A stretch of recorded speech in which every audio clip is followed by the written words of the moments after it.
Good morning, everybody. This is Mike Peters with the Pottsville Church of Christ, and it's time for our morning devotional. So let's get our Bibles out. And this morning, I want us to turn to Luke chapter 6, and I'm going to begin reading in verse 24. That's Luke chapter 6, verse 24. Jesus speaking says, "But woe to you who are rich, for you have received your consolation. Woe to you who are full, for you shall hunger. Woe to you who laugh now, for you shall mourn and weep. Woe to you when all men speak well of you, for so did their fathers to the false prophets." What a strange sentiment. Now, if we keep it in context, we see this is in contrast to all of the statements that he just completed. All of the blessed are.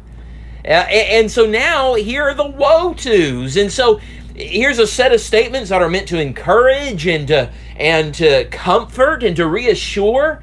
But now, here are statements that are meant to warn and even to condemn. And as we look at what Jesus is pointing out, he's talking to those who are rich, those who are full, those who are laughing or full of joy, those who have reputation, a good reputation among people. And he's saying, hey, if you have money, if you're happy in life, if you're respected because of your station in life, hey, you better watch out. Why would he say that?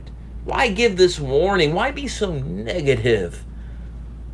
Well, we need to understand that Jesus isn't condemning those who have money, who are rich. Jesus is in no way condemning those who are happy. Jesus is in no way condemning those who are respected or have a little bit of power. In fact, when we look at those three basic situations, the idea of being rich or comfortable, the idea of being happy in life, the idea of being well respected, none of those are intrinsically sinful. There's nothing wrong with any of those situations. In fact, those situations should be admirable aspects of a life. If someone has money and wealth, it's hopefully because they worked hard in life and earned it, and they're using that to glorify God and to help others around them. If they're happy in life, hopefully it's because they're living a righteous life and are making good decisions that are and that's an admirable thing. If they're well spoken of, that's great. That's inroads into the community to help spread the gospel. Those are good things. And Jesus are not in any way condemning those things in and of themselves. But what Jesus is saying here and what he's condemning are individuals who have given all of their love, all of their devotion to the earthly things of life instead of to the spiritual things of life. He's talking to individuals who just revel in worldly pleasures and in money and in the attaboys, the pride of life, the attaboys of life, those pats on the back that we all love, the joy, the seeking of happiness, the pursuit of happiness. That's all there are. And these materialistic things, they become like blinders to where all we can see is earthly things and we don't have any care about anything spiritual. That's who Jesus is talking to here. That's what he's condemning.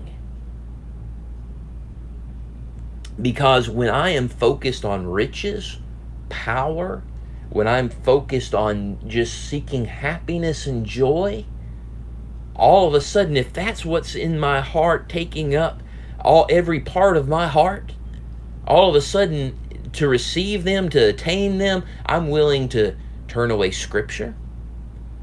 I'm willing to sacrifice truth. I'm willing to sacrifice right living and righteous living so that I can attain money and happiness and a good reputation. And so the lesson Jesus is teaching here, and the lesson we need to learn, is that there is nothing in this world, nothing, whether it be money, pleasure, popularity, nothing in this world can offer what God can offer us in a relationship with Him. And none of the things in this world is worth the price they ultimately will require. I'm Mike Peters with Apostle Church of Christ, and I hope you're finding these morning devotionals are getting your day off to a positive start. If you like this video and want to see more content like this, subscribe to our page, hit like on the video, and hit the bell notification down there, and you'll be notified when other videos come online. If you're watching this on our Facebook feed, hit like, and if you would, share this video on your page. And that way we can get the message of Jesus out to as many people as possible. I hope everyone is going to have a wonderful day and a wonderful week. And don't forget, always be praying.